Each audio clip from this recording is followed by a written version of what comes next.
కరుణామయుడైన భగవంతుడు కనికరం లేని వేసవి కాలాన్ని ఎందుకు సృష్టించాడు? ఇదొక చిక్కు ప్రశ్న. నాకు తెలిసిన ఒకే ఒక్క సమాధానం మామిడి పండు. ఈ పండ్లను మధురము, రసప్లావితము చేసేందుకు భగవంతుడు ఈ లోకంపైకి వేడిని వర్షించాడు. ప్రస్తుత రాజకీయ సందిగ్ధావస్థకు సమాధానం కూడా మామిడి పండ్లే సుమా. బంగాళాఖాతం నుంచి అరేబియా సముద్రం దాకా దేశవ్యాప్తంగా ప్రబలంగా వీస్తున్న రాజకీయ చండమారుతాల ఉధృతిని తట్టుకునేందుకు ఏం చేయాలి? మధుర మామిడి పండ్లు ఆస్వాదించడమే కాదు, మీకు వీలైతే ఆ ఫలరాజాల గురించి కూడా చదవండి. గత వారాంతంలో నేను అదే చేశాను. నా స్నేహితుడు షాహీన్ ఖాన్ తోట నుంచి నేరుగా పంపిన మధురాతి మధురమైన మామిడి పండ్లను ఆబగా ఆస్వాదించాను.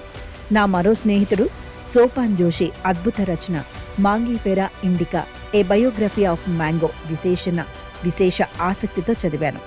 ఇంగ్లీషు వారికి వాతావరణం ఎలాగో భారతీయులకు మామిడి పండ్లు అలాంటివి అని జోషి నొక్కి చెప్పారు. ఆయన ఇంకా ఇలా రాశారు: ఆ మధుర ఫలం గురించి మనం ఎంత ఎక్కువగా మాట్లాడితే అది అంత ఎక్కువగా మనకు దర్పణమవుతుంది.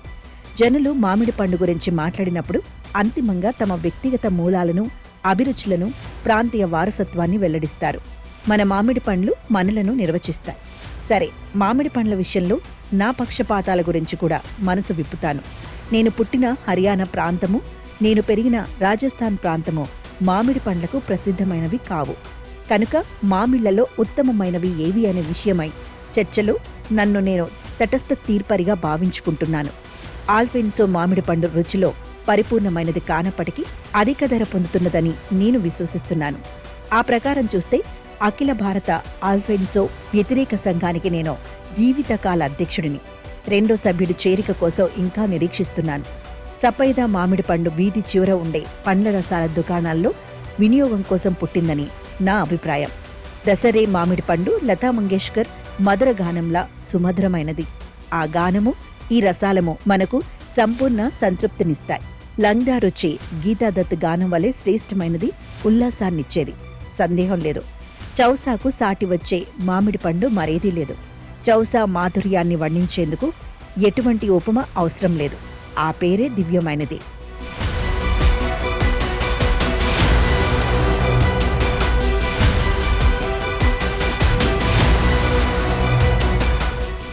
నా స్నేహితుడు పంపిన మధుర ఫలాలను ఆస్వాదిస్తూ ఆయా మామిడి పండ్ల గురించి పునరాలోచించటం ప్రారంభించాను. ఇంతకుముందు గులాబ్ జామ్ను నేను ఎందుకు రుచి చూడలేదని నాలో నేను ఆశ్చర్యపోయాను. మామిళ్ల గురించిన ఈ చర్చని హఠాత్తుగా మిఠాయిల వైపు మార్చుతున్నానని మీరు పొరపడకండి. నేను మామిళ్లలో రకాల గురించే మాట్లాడుతున్నాను. ఏటా 3 నెలల పాటు మే 18 నుంచి ఆగస్టు 15 దాకా నా ఆలోచనలన్నీ వాటి చుట్టూనే తిరుగుతుంటాయి.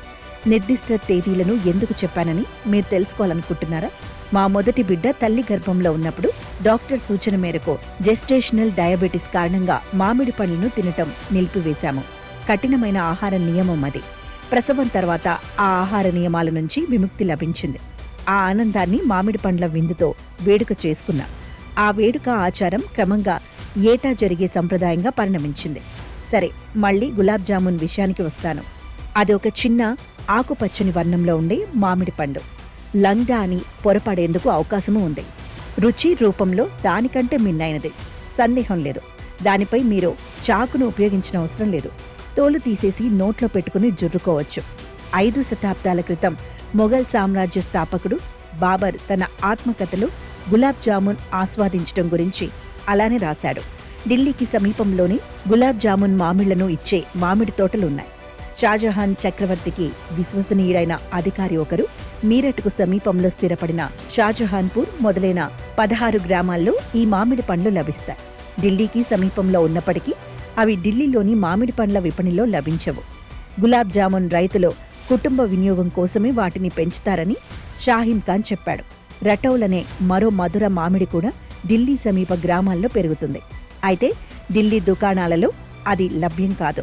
బీహార్ నుంచి ఆ మాటకొస్తే మామిడి పండ్లను కాపు కాయించే మరే రాష్ట్రం నుంచి వచ్చిన స్నేహితులైనా అడగండి.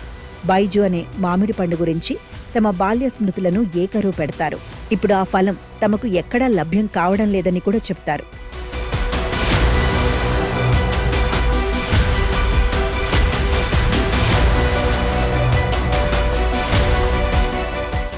మా కుటుంబానికి సంబంధించి కూడా ఒక ఆసక్తికరమైన విషయాన్ని తెలియజేస్తాను.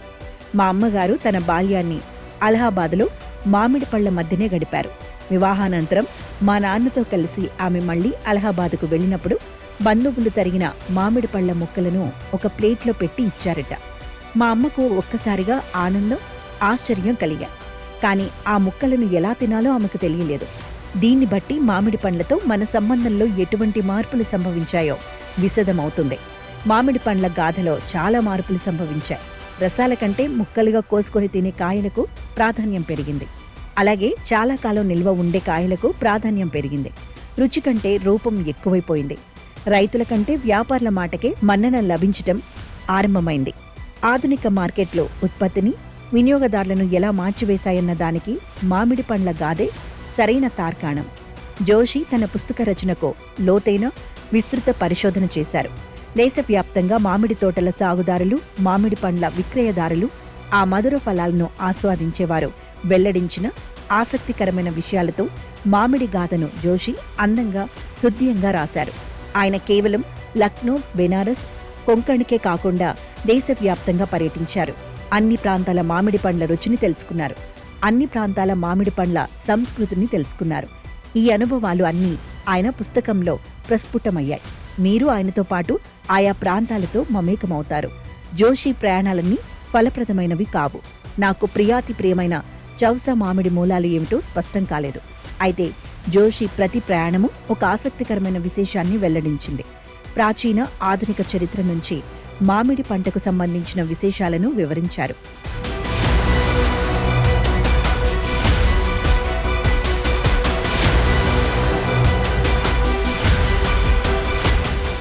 మహాత్మా గాంధీ మామిడి పండు శాపగ్రస్త ఫలమని ఎందుకన్నారో, జైలులో ఉన్న డాక్టర్ రామ్ మనోహర్ లోహియాకు జవహర్ లాల్ నెహ్రూ మామిడి పండ్లను పంపించడం ఆయనకు సర్దార్ పటేల్కు మధ్య వాగ్వివాదానికి కారణమైందని జోషి తెలిపారు. వివిధ వైజ్ఞానిక పరిశోధనశాలలు, జన్యు, పర్యావరణ, వ్యవసాయ శాస్త్ర క్షేత్రాలలో ప్రముఖులైన శాస్త్రవేత్తల గురించి కూడా ఆయన రాశారు. కిరాణా వ్యాపారులు, మద్య దళారులు, ఎగుమతిదారులతో మాట్లాడి మామిడి పండ్ల ఆర్థిక సత్యాలను వెల్లడించారు. ప్రపంచ మామిడి పండ్ల ఉత్పత్తిలో సగం మన దేశంలోనే జరుగుతోంది. నాణ్యత చూస్తే అద్వితీయమైనది. అయినప్పటికీ అంతర్జాతీయ మార్కెట్లో మన మామిడి పండ్లకు సముచిత ప్రాధాన్యం ఎందుకు లభించటం లేదో జోషి వివరించారు. మన సువిశాల దేశంలోని అన్ని ప్రాంతాలలో లభ్యమయ్యే మామిడి పండ్ల గురించి విపులంగా తెలియజేసిన జోషి పుస్తకం నాలాంటి మూర్ఖపు మామిడి జాతీయవాదులకు కనువిప్పు కలిగించేది. మతోన్మాదం, దౌర్జన్యవాదం బుసలు కొడుతున్న ఈ రాజకీయ వేసవిలో జోషి పుస్తకాన్ని చదవడం ఆలోచింపచేసే, ఉపశమనం కలిగించే పఠనానుభవమే